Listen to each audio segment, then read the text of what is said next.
Jēzus piepilda to, ko viņš ir pateicis.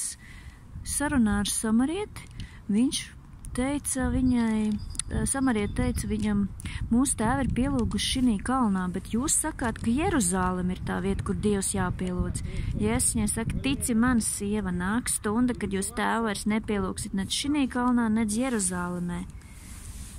Bet stunda nāk un ir jau klāt, kad īstie dievlūdzēji pielūgs tēvu garā un patiesībā, jo tēvs tādas meklē, kas viņu tā pielūdz. Dievs ir gars, un kas viņu pielūdz, tiem to būs pielūgt garā un patiesībā. Amen. Jēzus to ir piepildījis. Paldies Dievam, vairāk nav speciāli jāiet, jābrauc, iedomājieties, tad būtu jālido uz Jeruzālem tikai, lai varētu Dievu pielūgt.